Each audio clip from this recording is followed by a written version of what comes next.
일제의 세균전 부대였던 731 부대와 관련한 유적들을 체계적으로 관리하기 위해 종합계획을 세웠습니다. 일본의 역사 왜곡에 적극적으로 대응하겠다는 의도입니다. 네, 국제부 취재기자 나와 있습니다. 어서 오십시오, 홍성기 기자. 네.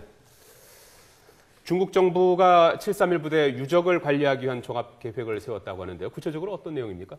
네, 한마디로 일제 만행을 중국 내부는 물론 전 세계에 알리는데 중국 정부가 적극 나서겠다는 건데요. 네. 일제의 역사 왜곡에 정면으로 대응하는 중국 정부의 의도가 담겨 있는 겁니다. 731 부대는 중국 헤이룽장성 하얼빈시에 있는데요. 헤이룽장성 정부가 이곳에 대한 유적 보호 계획을 발표했습니다. 전체 면적이 166헥타르에 달하는 731 부대 관련 주요 유적 27곳을 각각의 사업 계획에 따라 보호하고 이용한다는 내용입니다.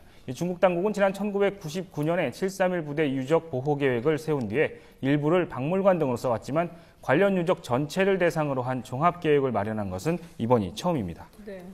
이 731 부대의 유적을 세계문화유산으로 등재할 계획까지 세우고 있다면서요? 네, 그렇습니다. 중국 정부는 오는 2019년까지 731 부대 유적 관리 계획을 지속적으로 추진을 해서 세계문화유산 등재를 신청한다는 계획입니다.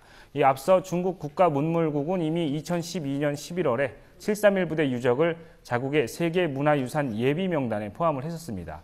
일제의 대표적인 세균전 부대인 731 부대는 2차 세계대전 당시에 10년 동안이나 하얼빈에 주둔하면서 생체 해부 실험과 냉동 실험 등을 자행했습니다. 중국 당국은 올해 하얼빈의 731 부대의 잔악 행위를 알리는 전시 시설을 추가로 건립을 했습니다.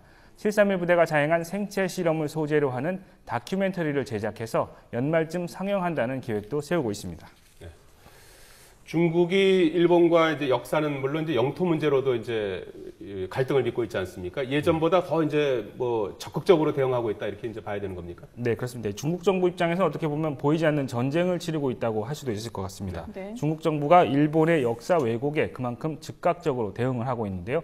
가끔은 일본을 자극하기 위한 방안도 배제하지 않는 모습입니다. 지난 2월에는 일본 내에서 난징 대학살 사건을 부정하는 움직임이 일자 중국 외교부가 외신 기자들에게 문자 메시지를 보냈습니다. 난징 대학살 기념관 취재 편의를 제공할 테니 현장을 방문하자는 내용이었습니다. 물론 현장에서 대학살 생존자와 전문가들의 인터뷰 편의까지 제공을 했습니다. 베이징에 주재하는 외신 기자들을 초청해서 난징 기념관을 찾아서 일제의 만행을 알리고 적극 보도하도록 유도를 한 셈입니다. 네. 네, 국제부 홍선기 기자였습니다. 수고하셨습니다.